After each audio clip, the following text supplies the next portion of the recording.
Welcome to the 1996 Pro Time Parlor of the Year competition. Why this competition? To provide an opportunity, a place for you to compete if you are of that frame of mind. Show the world what you can do. Hey man, brag a little. Huh? How often do you get a chance to brag about all the good things you're doing in a milking parlor? Why this competition? Maybe to establish some standards of sort, if you know what I'm talking about. You see, all of us always talk about what these parlors ought to do and should do and might do, but what are they really doing? So, why not set up a set of fair standards, set up some rules, find a couple of top performing operators willing and able to participate, set a time and a place, set up a video camera, and let's go to town. And also, by the way, we think with a little bit of luck, we'll move the entire dairy industry in this country ahead in terms of productivity and efficiency in a milking parlor. After all, if we keep the spotlight on these top performing operations year after year, sooner or later, everybody more or less will be thinking in those terms. After all, once we get the show on the road for good, for how long can you ignore the results? If your milker is moving 50, 60 and 70 cows per man hour through your parlor, which by the way isn't all that bad, and pulling maybe 1,000, 1,500, 2,000 pounds of milk per man hour, how long can you or anybody else in this friendly industry ignore a couple of neighbors who are putting 150, 106 and maybe more than 170 cows per man hour through the parlor and pulling 3,500 pounds of milk and maybe more than 4,000 pounds of milk per man hour? Why this competition? To get the word out to you that Pro Time 1 herringbone parlors are a fantastic way to milk cows. After all, one-person operated Pro Time 1 herringbone parlors are profoundly productive operations, as you'll see in just a few minutes. You know, it's a whole nother story. It's almost like a whole new way of life in the milking parlor. And if you bear with me for just a little while, I'll tell you exactly why and how that is so. How do they compete, these top performing operators? What are the rules and the standards we just mentioned?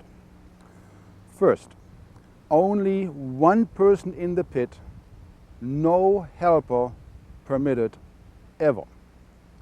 Yes, there's a cow pusher bringing cows from the freestall barn in a holding pen and bag, but he is never permitted in the parlor, not even to help, if you know what I mean, because he has nothing else to do. Cows per man hour are calculated. First cow into the parlor to last cow out of the parlor. Or if you want to push a button, entrance gate open for the first group and push the button, rapid exit open for the last group on the way out. After all, we want to know the productivity of this milker for the entire shift or maybe the entire herd, not just one group here or 1 hour there. After all, anybody can milk 250 cows an hour if it's the low producing string and they don't give any milk. This is productivity for the entire shift, the entire herd. However, hospital pen not included, and the reason is obvious. Some dairies milk the hospital pen in a separate parlor, others bring them through this parlor last, but then a whole bunch of people come in and help out and everything slows down. So it's only the production herd, first cow in to last cow out. Cows per man hour versus milk per man hour. Both are important, but we feel pounds of milk per man hour ought to be the one measure by which we determine the winner of this annual competition. After all, that is what pays your bills, that is what makes a difference. The way we go about it is, this is actual milk put in the tank. In other words, before the first cow comes in, we read the scale on the tank, and after the last cow leaves, and we have taken all the milk out of the receiver, out of the lines, out of the plate cooler, we read the tank again, and we read it very carefully, and then divide it by the total number of minutes milked, and we take that times 60 to arrive at pounds of milk harvested per man hour for this shift and this milker. Why New York? No coincidence. This part of the country is rapidly becoming the dairy productivity center of the country, if not of the world. It is incredible. The number of dairymen right here in Genesee and Wyoming County that are getting more than 100 cows per man hour, more than 2,500 pounds of milk per man hour out of their parlors. All kinds of reasons for it. I don't want to go into too much detail, but it has to do first and foremost with Cornell University. It has to do with a dairy equipment dealer called Dunbeck Incorporated, and it has to do with a whole bunch of smart dairymen who incidentally talk to each other an awful lot. And now let's get the competition underway. Let me introduce you to the two great teams that are participating for this year's 1996 Pro-Time Parlor of the Year Award. First, meet the off-house team.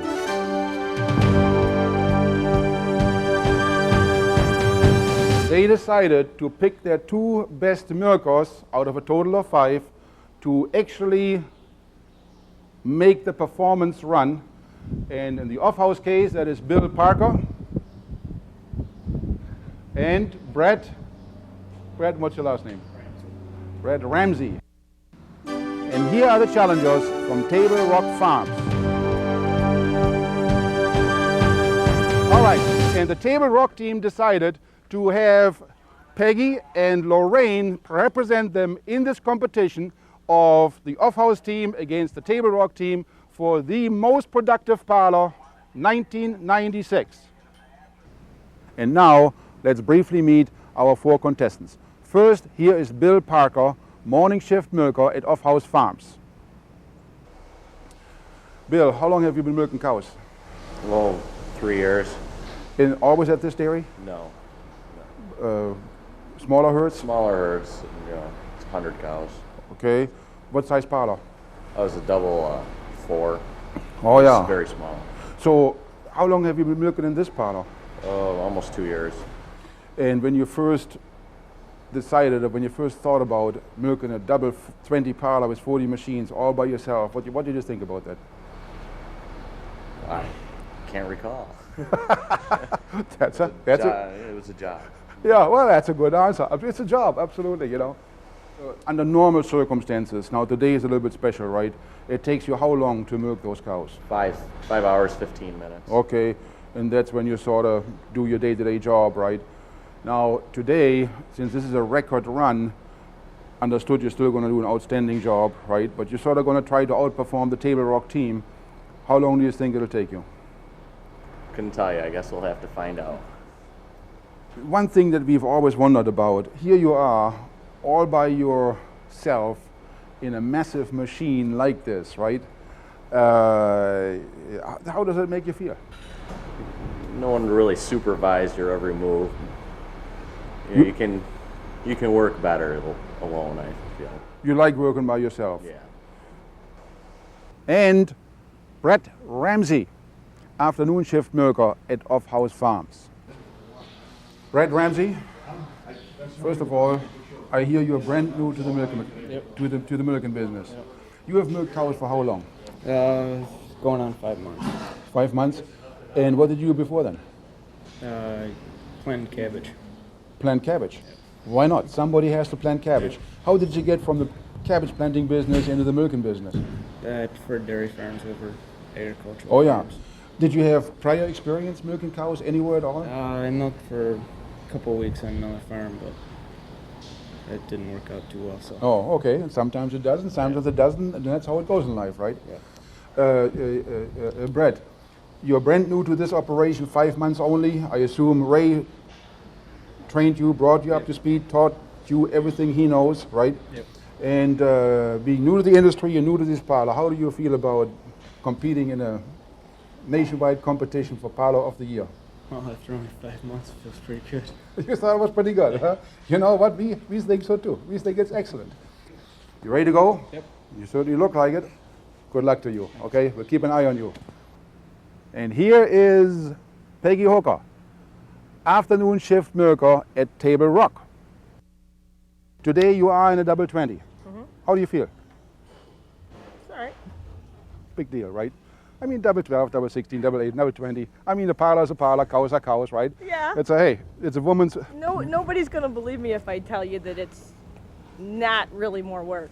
That's exact. No one's going to believe it, and therefore don't even say it. Right. Okay, I'm not all gonna right, believe good. Now that you didn't say it, Right. okay, Peggy, all we want to say is we appreciate immensely that you volunteered to participate, and certainly that the team chose you to represent them. You think you got a chance against the off-house boys up there? I mean, you know, they're not nearly as good looking as you are, but they do have the experience, you know, and that is serious. Yeah, they've had their parlor longer. I've only had mine 6 months. We got the end of January. But I mean, Now we're mid-July. you're gonna dig right in there. And, I do a good job. I make a living. He's not gonna fire me. hey, Peggy, good luck.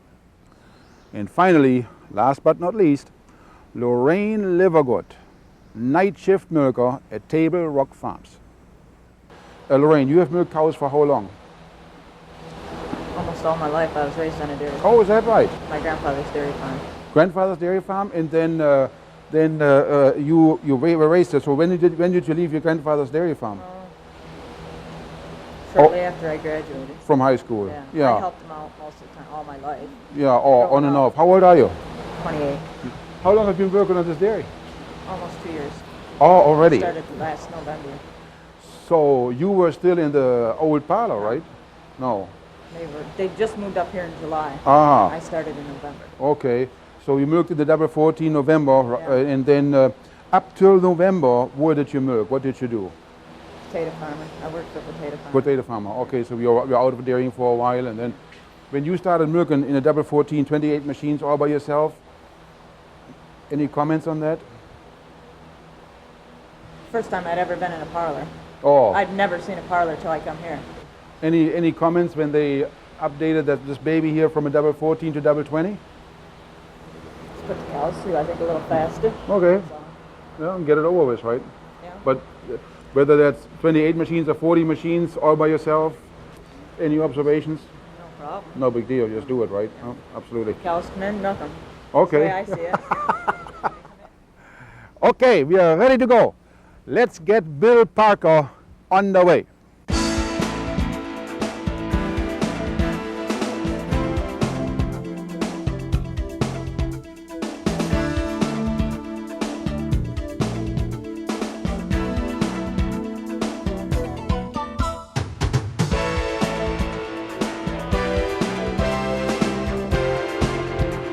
For Bill's shift, we are starting with 19,321 pounds of milk in the tank.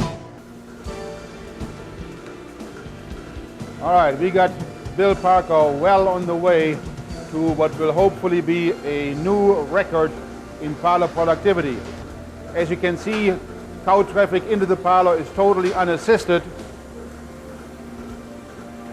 Cows come in by themselves, 100%, and I'm going to ask Bill about that later to see what his observation is. Right now it's a little bit slow. He's got to wait for a cow every so often, and you can see him hit the curbing there just to give the cows the message, come on sweetheart, move. We've got to get the job done. But that's about all he does to assist cow traffic. He's got to have 10 cows, obviously, He's pre-dipping those 10 cows. I would think that that right there is probably the 10th one. Hang the pre-dip hose up, walk forward. You can see him grab the paper towel, pouch he has around the belly, wipe, and attach. No force stripping.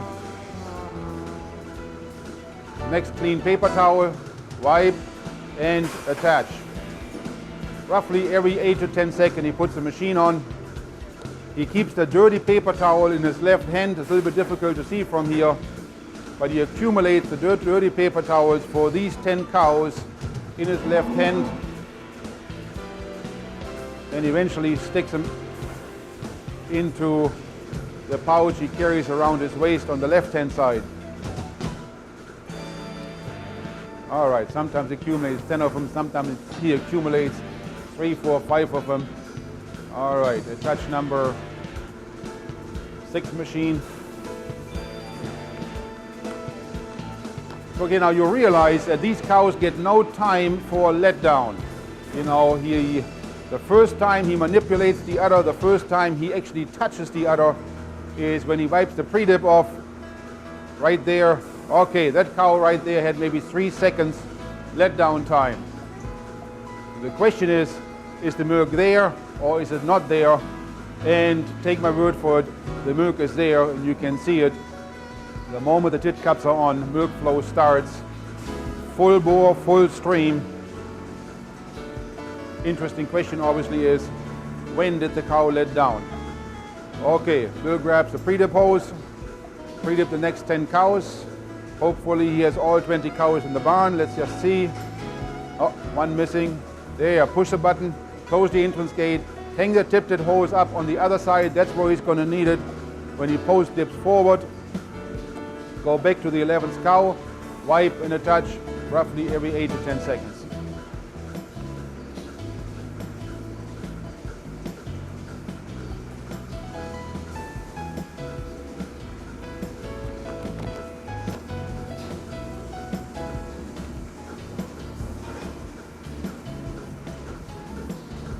Now, it's obviously not fair to go in and disturb his routine, but I'll try to catch him here as soon as he's attached the last machine anyway.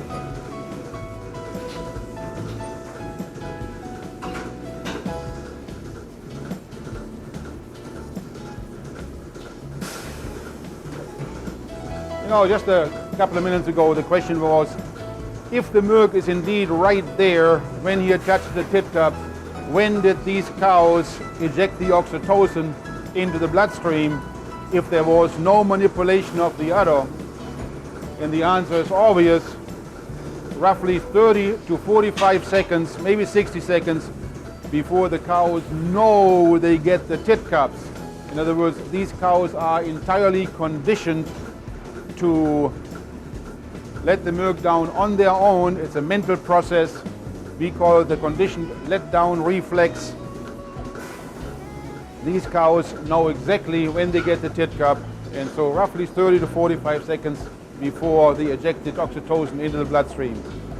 Bill, pretty much all the tit cups are off here. All right, I'll walk with you. How often do you go into the holding pen to bring cows in? Not often. Actually, never. In the holding pen, never. Well, the last side of cows, of course, crowd gate doesn't push the last side in. Okay, and so maybe you got to get a couple of them, right? Yeah, you usually have to bring the whole side. Okay. All right, last cow post dip, brisket bar up. We'll get rid of 20 cows, right? That gives you a little bit of a break. How often do you have to step up onto the ramp there to maybe sort of holler at them a little bit? And Oh, a few times ago. Just a few. That was probably the only time you'll see me up there. okay. But all in all, 750, 800 cows, pretty much unassisted cow traffic, okay? Now, you see what he does with the dirty towels? There's only one waste basket here. And whenever he comes to the front, he dumps the pouch and he starts over. Now, at this point, you know, why not take a break, hang around the front here, change his gloves, and wait for the cows to come to him, and this time that works real nice. You know, he's got the new gloves sitting up on the windowsill in the front here, and there's the first cow. The other ones are right up behind him.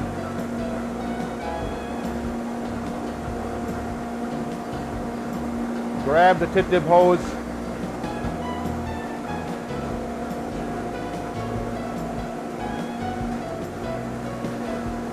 And start pre-dip again, pre-wheeling again.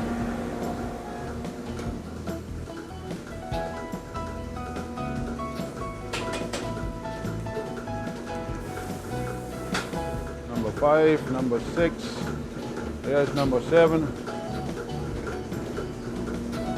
number 8, number 9, number 10, hang up the tit dip hose. All right.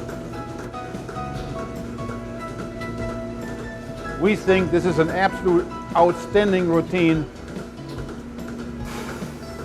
By tit dipping, pre-dipping 10 cows, the chemical has lots of time.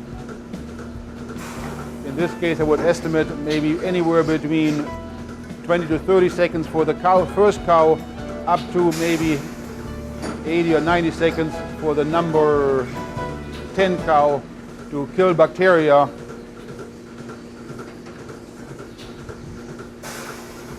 And end up with perfectly sanitized teats.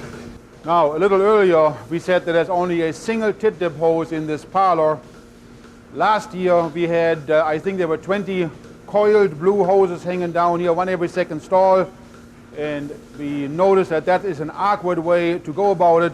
We then made the decision to substitute only a single hose, both for pre-dipping and for post-dipping, which the milker carries with him at all times. It's a lower cost way, and for the milker, vastly more efficient if they just have to bother with one single hose. All right, cross over the pit, post dip forward. We still have one cow milking here.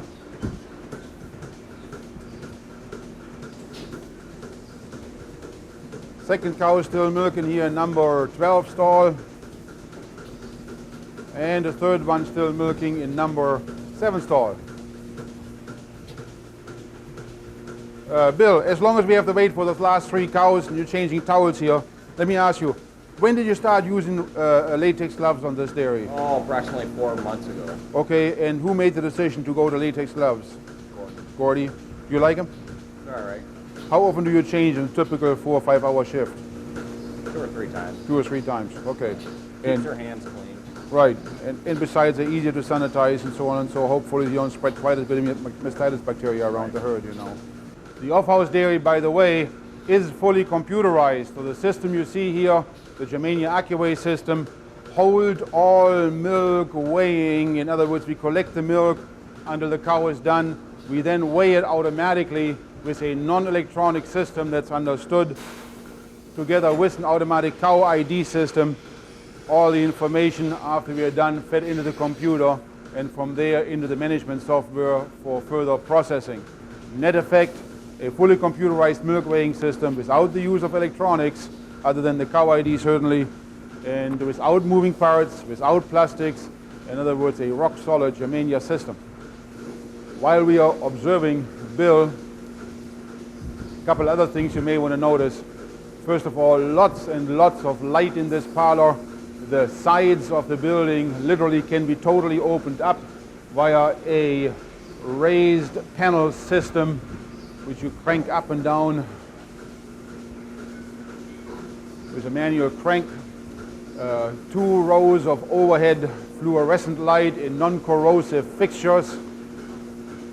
In addition, there's light coming into the parlor from these 10 windows here in the front of the building. And as Bill was saying this morning, all in all, it's a nice way to earn a living. One thing you may be interested to notice that even though here is Bill, one lonesome milker operating 40 machines, probably milking at a rate of somewhere between 155 to 165 cows an hour, every so often he has genuinely nothing to do, standing around, taking a break, enjoying life. For obvious reasons. 2 or 3, 4 cows on the other side are still milking. He can't do anything, he can't post dip them until the machines come off. So what is he supposed to do? Might as well stand around and take it easy. That happens, by the way, every third or fourth group. In other words, this is a comfortable one-man operation. You know, if you watch the pace at which Bill is working, you know, sometimes a little faster, sometimes a little slower, but in all, it is not, he's obviously not under pressure operating this rather large system, even though today he is going for the world record.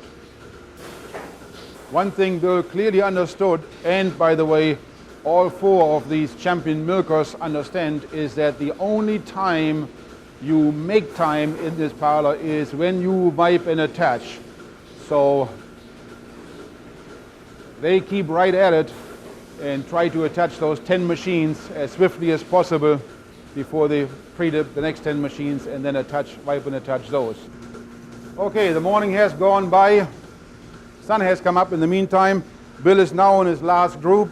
This group, by the way, has roughly 200 cows in it, give or take a few. And so far, Bill is making outstanding time. We don't know yet when the last cow leaves, but we'll find out shortly. It's understood out of the roughly 780, 800 cows he's milking today, they're divided into 4 groups of about 200 cows each.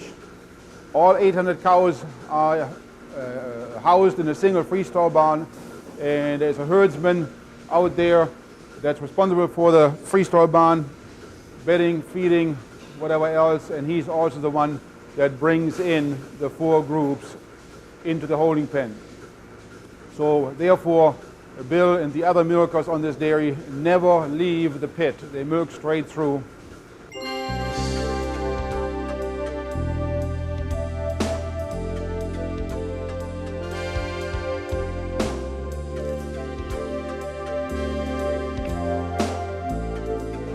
Okay, Bill is just about done. In the meantime, we found out the exact number of cows, 776 cows this morning. He had 2 extra cows on that side, which he could not fit into groups of 20. So what he did with the last 2, he backed on this side the last 2 cows that were milked out, put the 2 cows in, and they are milking right now. And it is those 2 cows that determine last cow out. Now, that's it.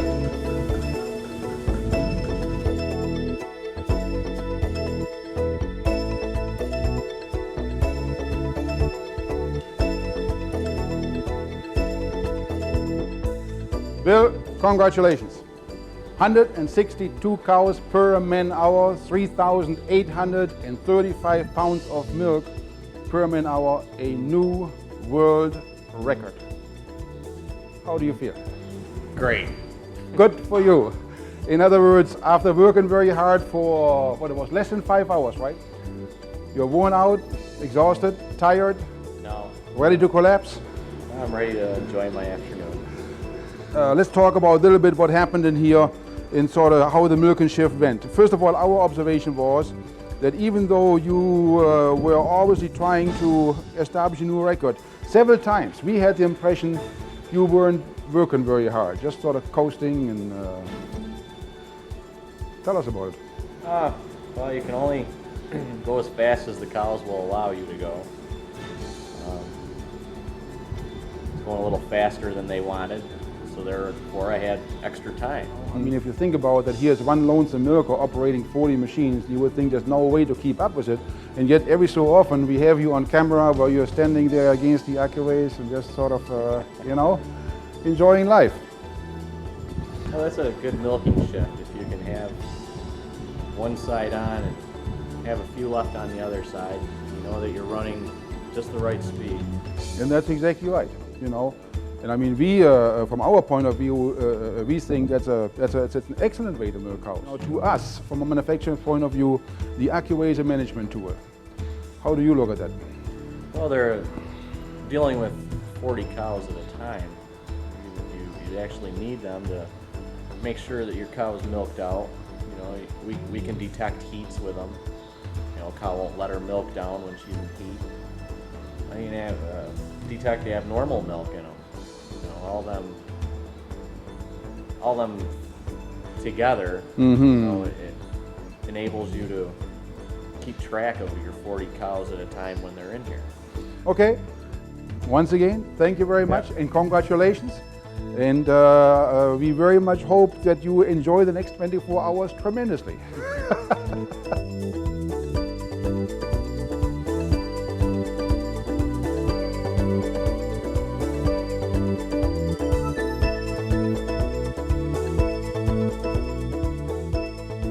Excellent performance, Bill Parker. It's amazing what one guy can do. He makes up his mind he's going to compete for the most productive milker, and look what he accomplished. 3,835 pounds of milk per man hour, almost 300 pounds better than Ray Shutt did last year. Same herd, same cow, same parlor, same everything. Practice and determination. Okay, while we're waiting for Brad Ramsey to get ready here in just a little while, let's talk to Gordy and Scott a little bit. The key to it is people. If you can find the people that can make that work, then it will work.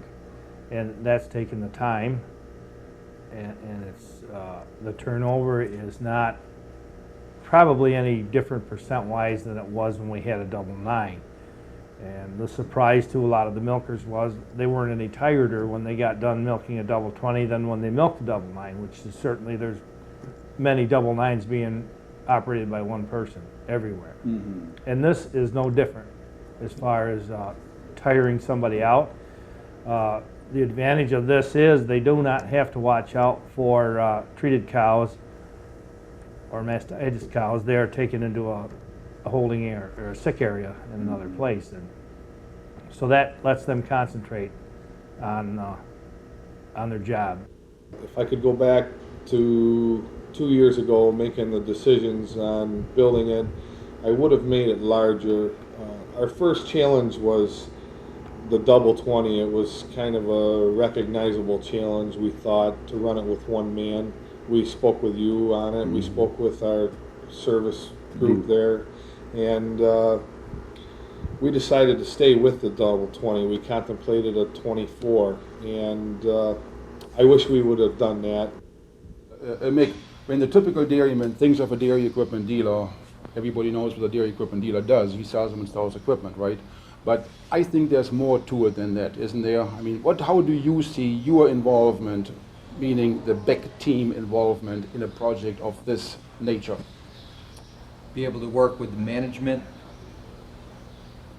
the owners, the field people that are involved in quality control, the milkers, that all segments of the team come together and work as a whole unit involving the dairy equipment dealer.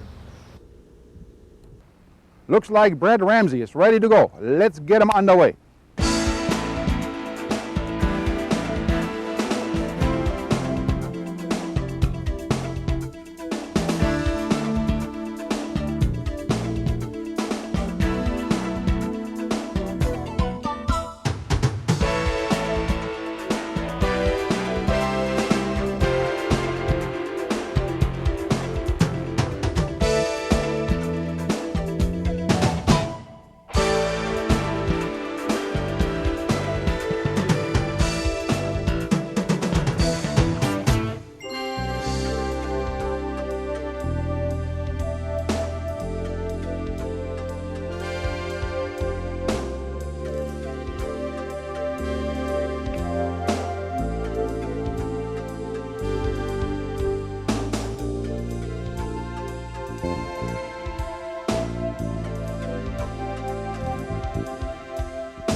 one point about what we're seeing here I like to make, and that is the relationship of the milker to his cows. You understand that the cows tune in to the personality of the milker with great sensitivity. So they watch Bill milk, and the cows almost behave in the same physical manner as Bill does. Bill is swift, but not as much in a hurry as Ray was last year, and the cows sort of look at that and they say, well, if you want us to move swift, then we'll do that, but we won't be as much in a hurry as we were with Ray last year. Interesting what happened this afternoon here with Brad. If I can tell you that story real quick. Brad doesn't have the experience yet. He doesn't have that sixth sense tuning in to the cows. Excuse me for a second. I got to make sure I'm not holding up cow traffic. At one time, one cow hesitated to go into the parlor just a little bit too long. Now, where Bill and Ray would have gone up into the ramp, knowing full well with just the least little encouragement the cow would have gone, Brad didn't have the patience and charged into the holding pen to show this quote-unquote cow, maybe not quite as smart as he understands cows are, to show her the way into the parlor. By going into the holding pen, there were only about, at the time, maybe 7, 8, 9, 10 cows left. He mixed those last few cows up. And he then had the dickens of a time to get those last few cows into the parlor, and it happened to be right here on the right-hand side. From what I estimated at the time, he lost easily 4, 5, 6, 7 minutes going through this holding pen rodeo, controlling the cows into the parlor. It was very unfortunate, but it was typical of an inexperienced milker who doesn't understand why occasionally a cow will hesitate to come in by herself. Why? Maybe it's her foot, maybe it's her stomach, maybe it's the day, maybe it's the flies, maybe it's I don't know what it is, but she hesitates a little bit too long. The experienced milker knows, work with her, talk to her, give her the word, she will go. The inexperienced milker makes the conclusion, well, that dumb cow, doesn't she know how to go in the parlor by herself, go in the holding pen, and then there you are. Okay, the group on the right-hand side of the parlor, on the left-hand side of your screen, is the last group for this afternoon. Red lucked out, ended up with exactly 20 cows. And so when these machines come off and he pushes the button, that will be the end of the shift. He's been working with considerable intensity straight through, and I wonder how he feels about this afternoon.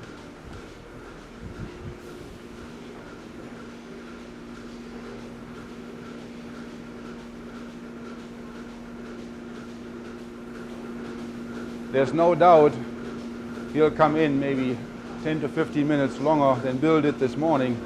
However, we have to make a little bit allowance, A, for him being only a few months on the job, but the other factor is the flies. Fly season here in New York has just started, and there's considerably more flies in the parlor and on the dairy this afternoon than there were this morning when it was still cool. So the cows are a little bit more nervous, and that slows him down.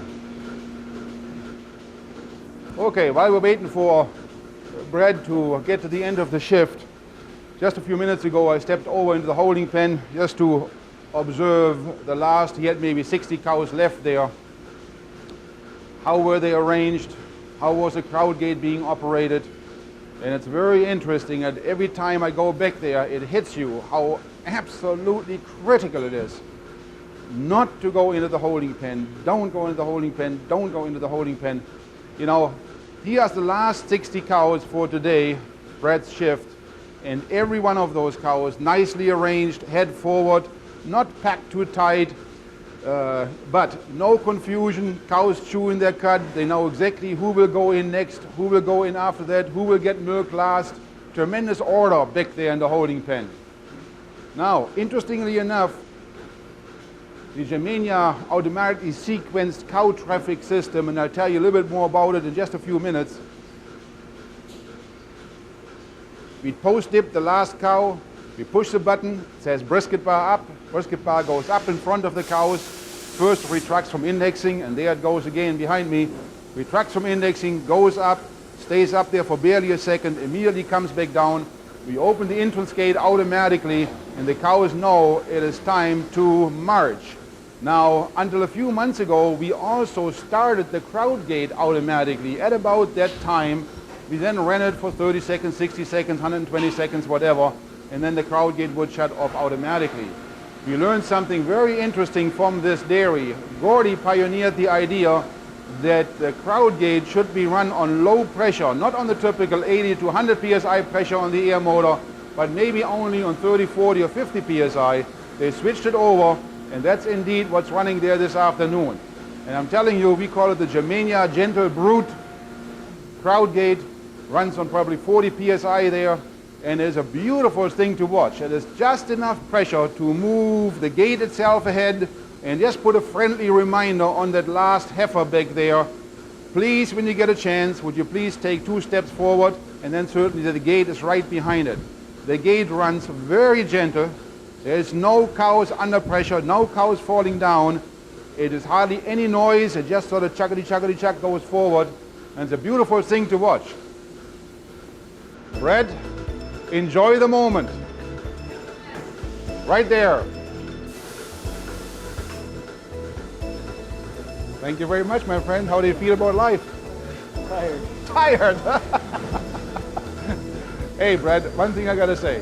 You're relatively new to the business, but I admire how you stuck with it here hour after hour. I mean, you know, you are a darn goal-oriented kid, you know. Just keep at it.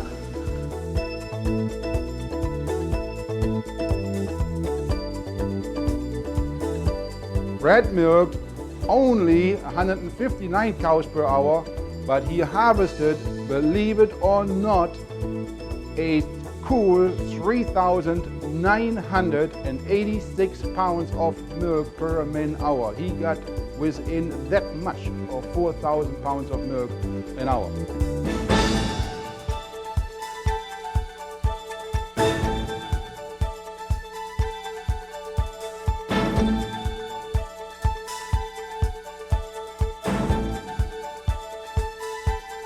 Brett, congratulations. Okay, outstanding job, especially because I'm only 19 years old.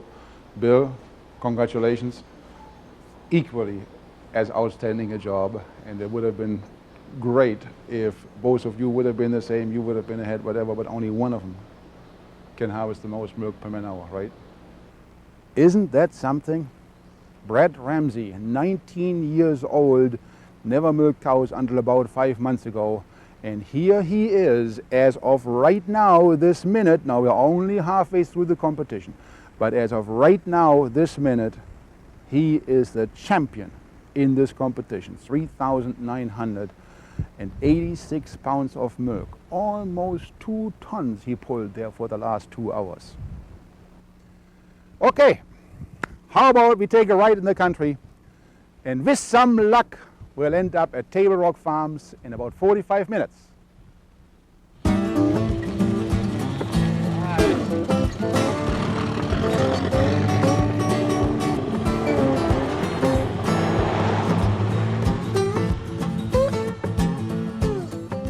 And here we are, just in time to get Peggy underway for her afternoon shift.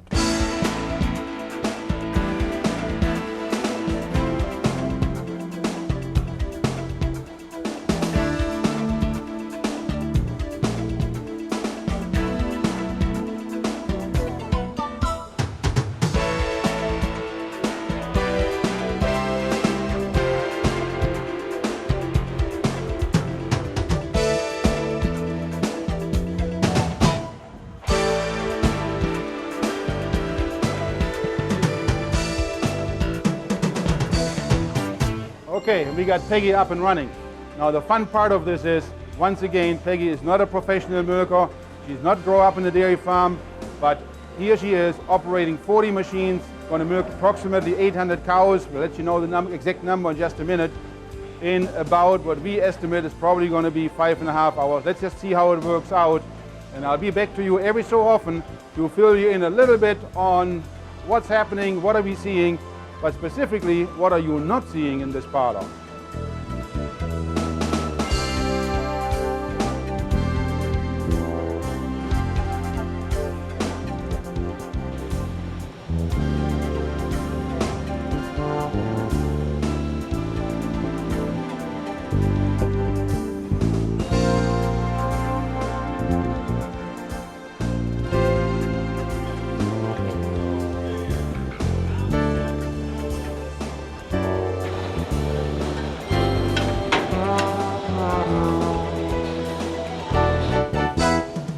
At this dairy, interesting enough, they use cloth towels instead of paper towels, which they used over the off-house dairy, and therefore they handle the towels different.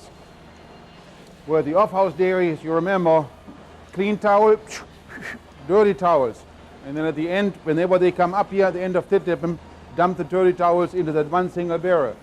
Here, Peggy is wearing one pouch, which she has full of clean towels. She uses them up as she goes along, and whenever she has a dirty towel, she puts it right there on the grate next to the cow. So she wipes and puts it down, wipes and puts it down, wipes and puts it down. Then when she gets a chance, when she has genuine time to stand around, she zips up the side, gathers all the dirty towels, and dumps them in the barrel. It's a different system, but it's their system, and it works. How often do you do that, where you stay in the front and wait for the cows to come to you? 50% of the time? Yeah, 70%. 70% of the time, yeah. You stay here, and that works pretty good, right? It does. I am not always with the heifers. Because they have to be trained, that's understood, you know. Two reasons why I recommend that, right? One of them is you don't have to make the extra trip. Second one is that the cows learn to come in faster the more consistent you do that, you know. It is, you see, if you go back there, you give the cows the signal, don't come in until I come back here. That's basically how it works. You stay here, the only signal you're giving the cows is entrance gate open, that means to come in, you know. But it takes time. It really takes time for the cows to learn that, and that's why it's so important that all three milkers do the same thing, if you can help it, you know.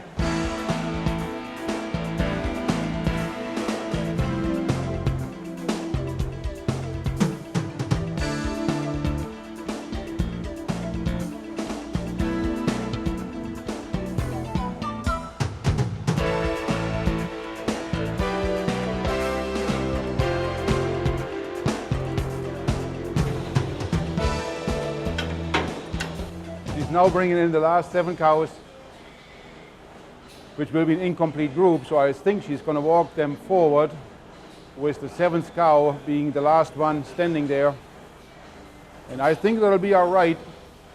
Now so far she has been milking for 5 hours and 16 minutes. It'll take her a minute to attach the machine. It'll take her a minute to attach the 7 machines to those cows.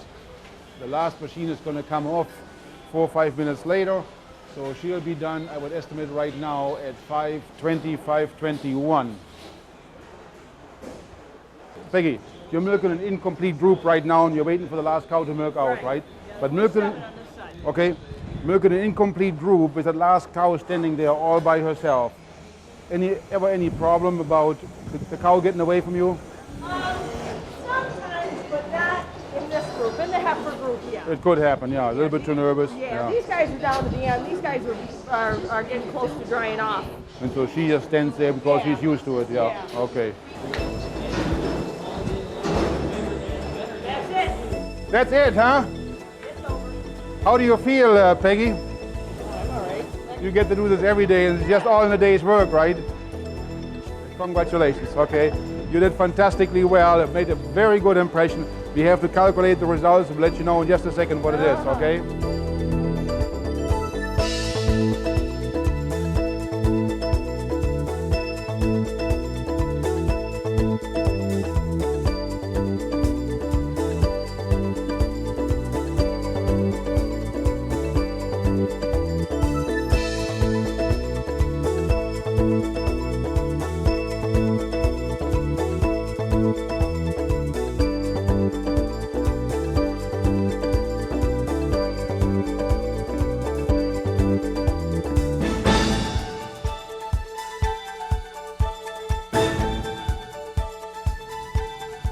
little bit slow on the cows per man hour, but excellent on the milk, 3,952 pounds. Just that short of Brett's record. And so far, Brett is still the champion. While we're waiting for Lorraine to set up the parlor for the evening shift, let's talk to Willard and maybe to Megan. But before you meet Willard, let me tell you a little bit about him. Willard and his uncle Cal own Table Rock Farms jointly, with Willard being by far the majority owner. Willard is married to his wife Maureen. They have 5 children, 3 of which, by the way, graduated from Cornell University. Willard is already the 3rd generation dairyman. This family knows what they are doing because it's bred into them. He also is the 3rd generation graduate from Cornell University, which, by the way, makes his children the 4th generation to graduate from Cornell University.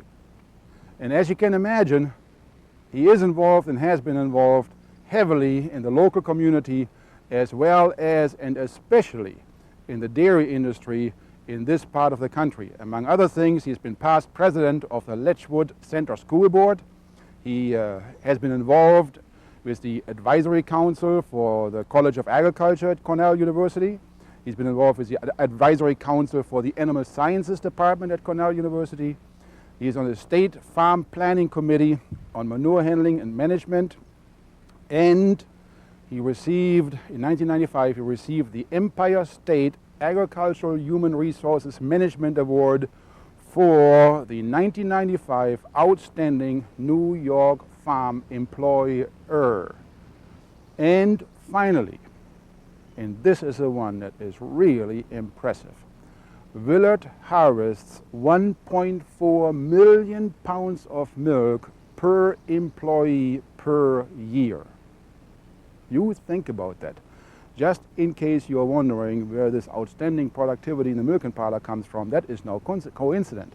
Willard is an accomplished and productive and efficient businessman manager, and he has built an impressive dairy enterprise. First of all, why herringbone versus parallel? Major decision when you... I spent a lot of time doing a lot of traveling around the country. You know, went to Florida, West Texas, Mexico, Pennsylvania, and looked at a lot of parallel parlors. And I guess I have to say I'm prejudiced about thinking that the arm is the best way to milk a cow. Well, you had them in the old barn too, right? We had Germania arms in the old barn. I like knowing that, you know, if that milker is putting units on the last cow on one side and the milker falls off on the front, if that milker doesn't hit the ground and you know, mess up vacuum to other cows or put dirt in the system. Sure. I like knowing you have that vacuum shut off and a little bit of rest before that unit comes off. I guess I'm prejudiced and think that the arm is the best way to milk cows. How would you summarize the dealer's input into the success of a project like this? How do you guys contribute to what we are observing here today? Well, obviously the installation of the equipment and coordinating the project and all that stuff and getting it in is one thing, but the follow-up as far as bringing them up to date as far as what other dairies are doing in the area or around the country as far as throughput and quality and things like that, you know, is a contributing factor in it. One of the things here is Willard DeGollier built the facility with the mindset that one person could only operate a double 14, so that was about as big as he could build his business. After we went up to Batavia and looked at the off-house operation, he was convinced that one person could operate a double 20, and so he almost immediately ordered the new equipment to take it from the double 14 to the double 20 because the pit was long enough. And so that's one of the things, is just keeping him up to date on things like that. Willard, you had the old barn over there, was a double 8, then you built a brand new one, double 14. That's correct. Obviously quite a decision to go that much larger. In the meantime, you made the decision to go to a double 20. Tell me the thinking process along the line a little bit, and how do you feel about the double 20? When we came up here, I realized with the investment that I wanted to be open for any technology that came down the road and be able to keep with this philosophy of the one-person parlor. And I didn't believe that I would be going beyond a double 14, but I wanted that space in case, and I guess it's amazing how quickly I changed my mind that the double 20 is very capable, one person to run it and run it comfortably. And keep with our philosophy of taking care of the needs of every cow every day, do the milking right every day on every cow. So you feel the efficiency has increased, productivity has increased, quality has not suffered? No, we're still running that 100 to 140 somatic cell bacteria, less than 3,000. We have excellent people. Thank you, Willard. In the meantime, Lorraine Livergood has the parlor all set up, the cows in the holding pen. She is anxious to get going. Let's go and get her underway.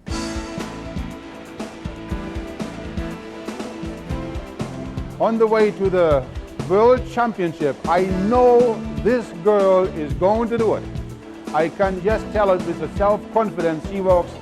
And we are underway with round 4, the last round for the competition of the 1996 Parlor of the Year Award. Lorraine Livergood, Wonder Woman, world champion in the making. All right, we got the first cow coming into the parlor.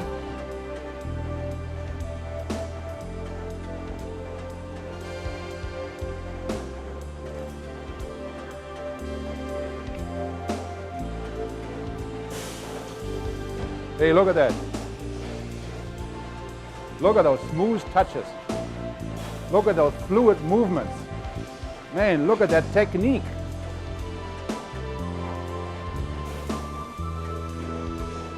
I gotta time this woman. She is fast.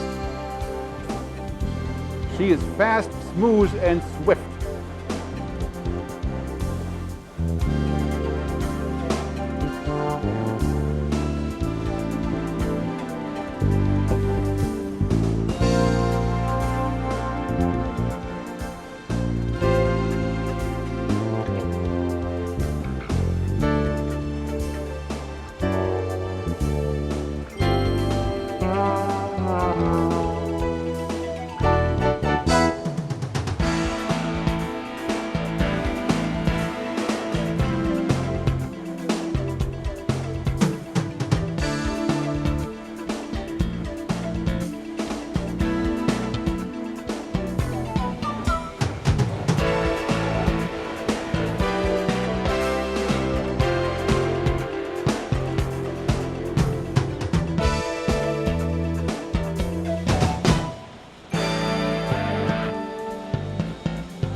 How Lorraine is coming along. Lorraine, how's it going? How's it going? Fourth side of group 3? Yeah. You ahead of schedule, behind of schedule, or right on? About ahead of schedule. You ahead of schedule? Good for you. Don't let me hold you up. Keep on buzzing. Quick question to you. How do you know whether your milker is operating your parlor at optimum efficiency? How do you know she's productive? A quick method to check that is to go into the parlor at random, any time of the day, couple, 3-4 times a week, and very quickly check the number of units. Let's do it. Right now, number 1 through number 20 on the right side is milking. That's 20 units. on the left-hand side. 1, 2, 3, 4, 5, 6, 7, 8, 9, 10, 11. Right now, 30 machines are milking. Now, if we check again 2, 3, 4 minutes from now, and we check again 5, 6, 7 minutes from now, and we check again tomorrow morning at 11:30, what we like to find is that more often than not, more than 50% of these checks, she has more than 50% of the machines milking, more than half of the machines milking. Right now, that's probably 28 because in the meantime, a couple of machines come off. Meaning that she is ahead of the Parlor, which is exactly what's happening right now. There she is, nothing to do. She's collected all her towels. Might as well wash the arms off a little bit, take a break, and enjoy life. Understood that this happens more often with the high producing string, less often, if at all, on the low producing string. On the lowest producing string, it could very easily happen that you check and you'll find somewhat less than 50% of the machines milking. If you zip through, you find all of the machines are off on the left-hand side, and she has not yet attached those last 3, 4 machines on the right-hand side. In other words, 23, 24 machines are off, and only 15, 16, 17 are milking. In the low-producing string, that could very well happen, except in this Parlor, in most cases, she attaches all 20 machines just about in time when the last machine comes off on the other side, and she keeps right on going with post-dipping. One question we get asked quite regularly is, in an impossibly long Parlor like this, operated by only one lonesome person like Lorraine over here, how does she keep track of the occasional fall off, tit cup, 1, 2, 3, whole machine falls off, of the occasional squawking? Obviously, when she's in the front of the Parlor and something like happens in the rear, or vice versa, how does she know it? She can't hear it, she can't see it. Friends, that's where arm takeoffs come in.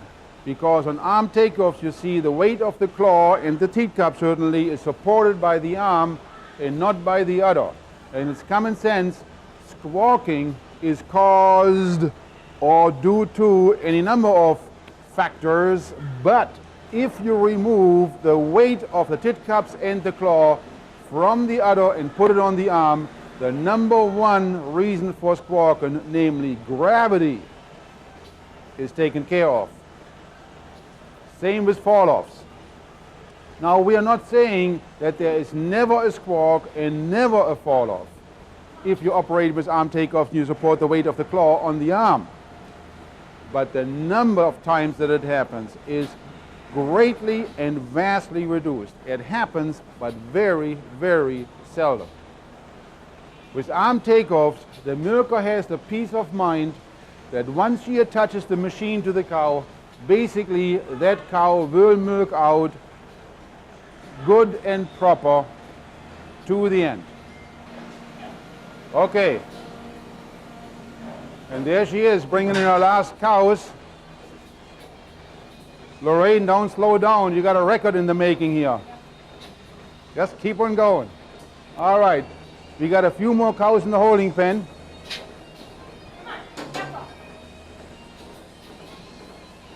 Come on, girls, let's go. Come on. Talk to him, but good. You are aware of, just keep on pre-dipping, right? You are aware of talking to the cows makes a big difference in the way they behave. Because they listen to your voice and they judge whether you are in a hurry, whether you got time, but more than anything, they judge whether you really mean it. So talk to them. Good way to go. Okay, now we got the last 10 sweethearts left in the holding pen there. It's going to be interesting to see how Lorraine is going to bring those last 10 cows in here, because they're going to make a real difference on what time she's going to finish up.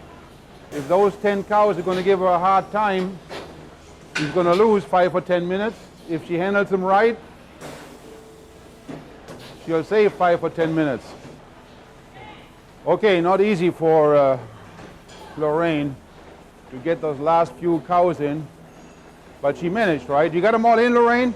Fantastic, good for you. So anything else is behind the crowd gate, those are the hospital cows. There's about 10 or 12 of them, right? Okay. Last night. Yep. They might have had something, I'm not sure what's in there. Very good. Empty holding pen. You're 1 cow short here. That's great. 19 in the pen. 19 in the parlor. Okay. Number 11. Attached and milking. Number 12. Attached and milking. Oh, look at that lay down on these tail ender cows. That is unbelievable. Number 13. Number 14. Attached and milking.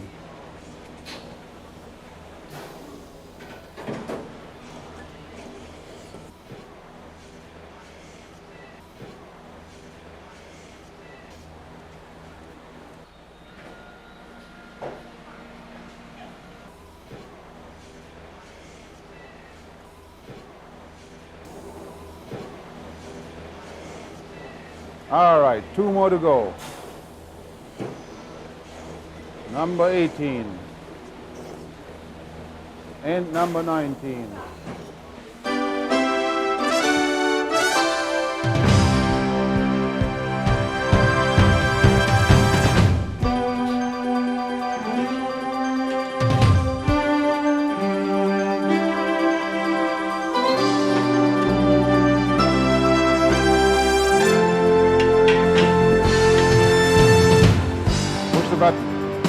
No!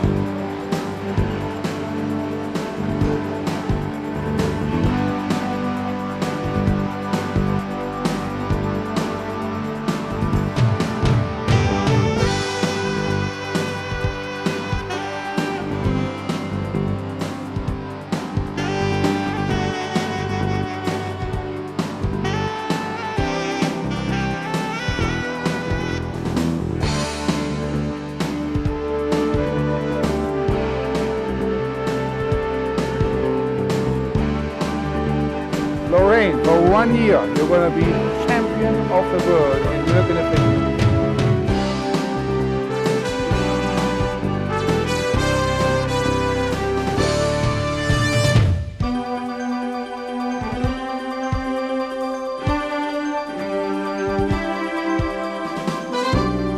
Lorraine, here it comes.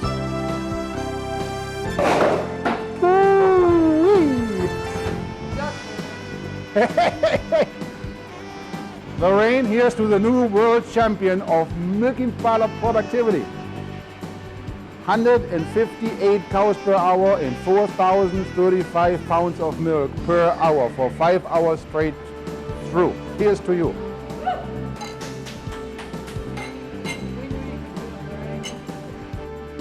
Lorraine Livergood, 28-year-old New York housewife, harvesting more than 2 tons of milk per hour. Every hour she was in the parlor, more milk than anybody has ever harvested in America before. And since America is the most efficient dairy producing country in the world, she harvested more milk than anybody else has ever done in the world. How did we get to this point in the industry? Go back to, how far do you want to go back to? Second World War? 2 milkers. That's all you could handle if you didn't want to overmilk your cows. And here we are today, 1996, and Lorraine effortless handles 40 machines. Now, we didn't get there in one step. Every year we went from 2 to 3 milkers to 4 milkers to 6 milkers. And then with the advent of automatic takeoffs, we jumped to 12 milkers and then 16 and then all the way up to 40. And it is understood this is not the end. In other words, the number of machines one normal milker can handle has been a moving target for as long as we can think back, and take my word for it, it will remain a moving target for as long as we can look forward. 60 machines per person, 80 machines per person will come, mark my word. What happened here in this Parlor of the Year, the 1996 Parlor of the Year, is that Willard de Goyer has taken that principle and worked on it on both ends. First, he has increased the horsepower of his tool, called the milking parlor in this place. No different than what you are doing with your John Deere tractor out there. There used to be a tractor 10, 12, 15 horsepower many years ago, and today you climb on that 250, 300 horsepower monster and you are having a dickens of a good time. You see, the same principle is at work here in the milking parlor. It is common sense. There are so many cows you can milk with a double 6, with a double 16, and with a double 24. It's a matter of horsepowers. First principle. Second principle is training of milkers, thinking pattern of the owner, of the herd manager, of the milkers, namely, in a nutshell, yes, we can do this. You see, that is where Off-House Dairy last year and Villa de Goya this year and maybe some other Western New York or Michigan dairy next year is ahead of the majority of dairymen in this country. Thinking pattern. Yes, we can do this. But now let's get to the fun part of all of this. What effect does all of this have on your bottom line? Well, certainly it lowers your payroll, that's understood. But there are some way bigger factors and forces at work here that we have to talk about. Let me put it in a nutshell. Let me give you the conclusion right now, and then we'll explain it. And you won't believe it. And so sit tight. Two statements. The fewer people in the parlor, the higher the production and the lower the somatic cell count. And the faster and swifter you milk, the higher the production and the lower the somatic cell count. Now, I know that is very difficult to swallow because I have talked to you at seminars and in person and at shows many, many times. And whenever we talk about speed of milking and cows per man hour, the feedback from you as good managers is always the same. Speed doesn't count. Quality counts. I'm not going to argue with you. Absolutely, quality counts. But there is something funny happening here, and that is when good managers put in large parlors operated by good, well-trained and motivated milkers, speed and efficiency and productivity goes up, production goes up, and somatic cell count goes down. My friend, believe me, the fewer people in the parlor, the higher the production and the lower the somatic cell count. Those parlors where the milkers milk swift, speedy, highest number of units per person, highest production, lowest somatic cell count. The less you bother while still doing a good job. You must have clean udders coming into the holding pen. You ought to pre-dip, and you ought to wipe the pre-dip off the udder very carefully. Now, whether you ought to four-strip or not, we'll argue about some other time. And certainly, you must hang the machine correctly. You cannot afford squawking and fall-offs. The machine must come off just right when the cow is done milking, and yes, you ought to post it. That is what we today in America consider quality of milking. Efficiency and quality. Let's look at what's really behind that, because there is more to this than meets the eye. You see, something must have occurred to you as you watch these four milkers here for the last 50 minutes or so do their thing. How is it possible that they harvest this tremendous amount of milk without working particularly hard? To stay with the analogy of our tractor, you see 300 horsepower moving down the field in a cloud of dust. There's more to it than just the engine. You know, in our parlor, there's more to it than just 40 units. Let's touch on maybe 5 subjects. Cow traffic into the parlor, cow traffic out of the parlor, how do we attach machines, how do the machines come off, and what is the overall milking routine that you observed and you say, well, I just saw it for 50 minutes. Let's not talk about it once again. Let's talk about it one more time of what you really saw, but more importantly, what you did not see. Cow traffic into the parlor. What you saw was 800 cows, give or take, in both dairies, for all practical purposes, coming into the parlor by themselves and unassisted. Now, there was an exception at Off-House Dairy. You remember Brett? He was going in the holding pen a couple of times, and it set him back severely. You remember? Why is it that in these two farms, 800 cows, 750, 775 cows, come into the parlor by themselves? They are normal cows. Okay, you have exactly the same cows. It has to do with, first and foremost, the owner and the milker. Both of them know and understand that once the parlor is set up correct, right, as good as they possibly can, cows are plenty smart to come into the parlor by themselves. After all, they only make the trip about 1,000, 1,100 times per year. Having said that much, certainly there are also equipment considerations.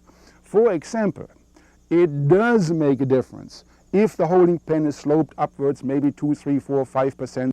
It certainly helps if there's no barrier in between the holding pen and the parlor, so that the cows that are next walking in are part of the process. They watch what's happening. They see that everything is cool and calm and quiet, no reason to get excited. They hear the music playing in the background, except Off-House doesn't like music, and they can hear the pulsator running, right? And they're getting ready for this process called milking. That's important. That well-designed transition area, now those weeds right there at the entrance gate, they are important.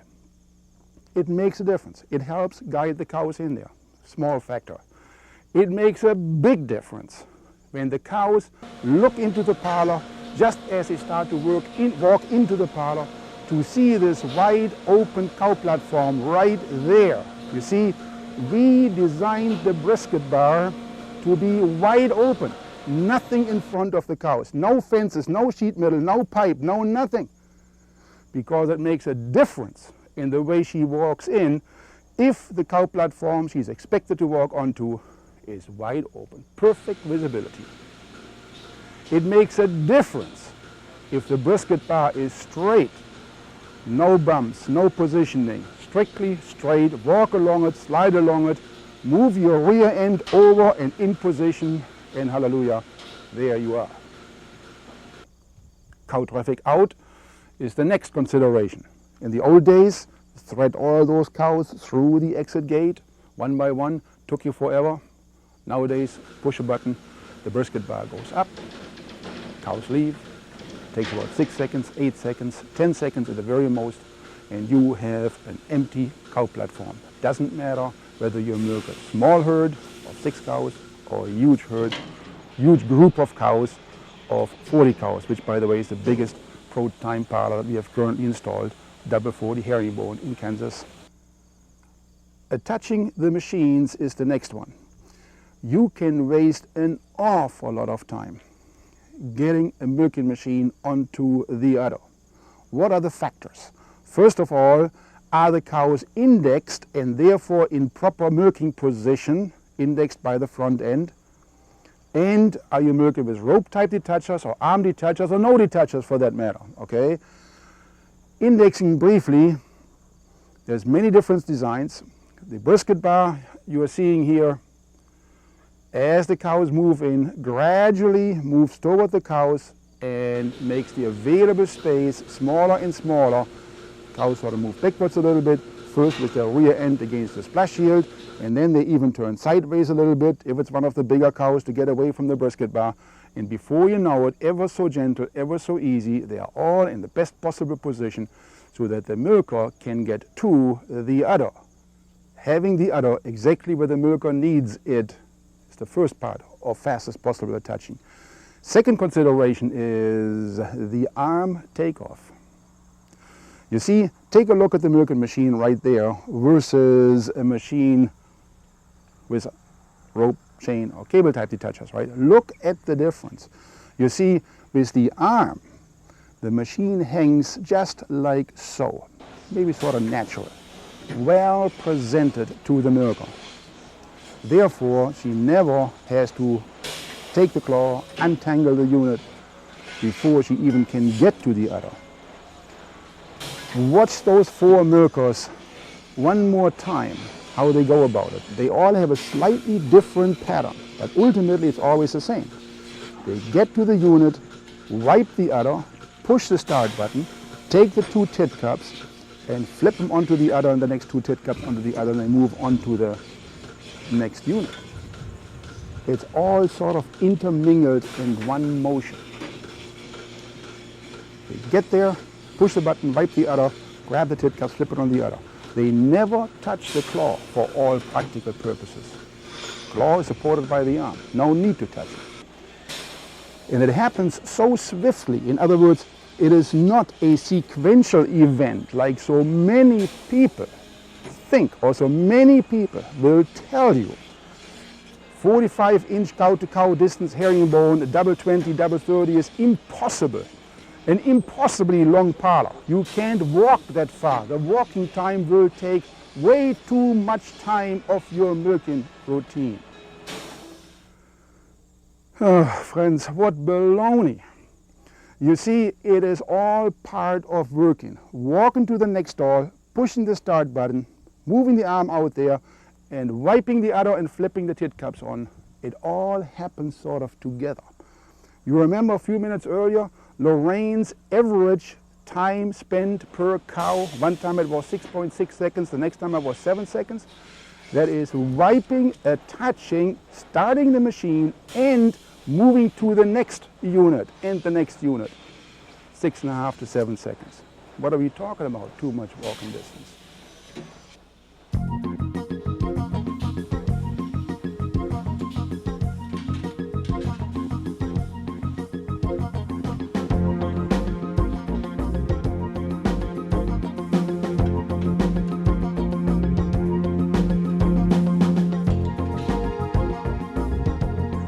Fantastic milking efficiency, equipment, attitude.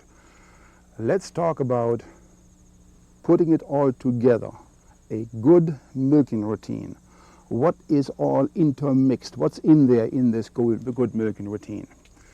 You see, when we talk about unassisted cow traffic, the cows get to choose for every milking when they want to be milked, which side they want to be milked on, which stall they would like to be milked in, and which neighbor they like to be milked next to, or maybe not milked next to.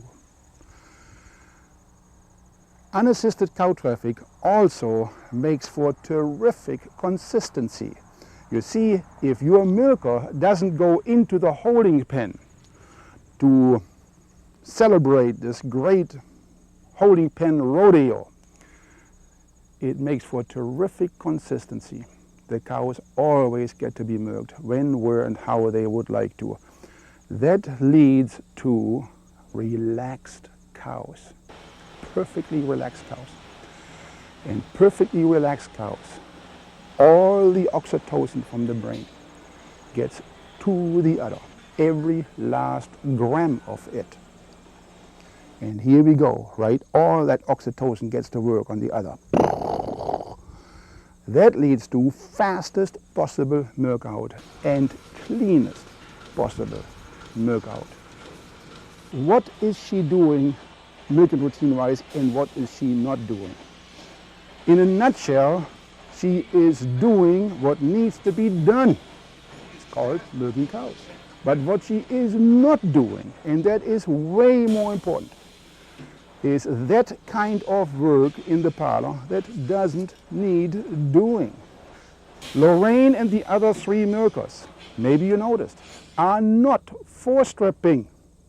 Well, first of all, 30, my estimate, 30, 35, maybe even 40% of the dairies in America are no longer four-strapping, okay?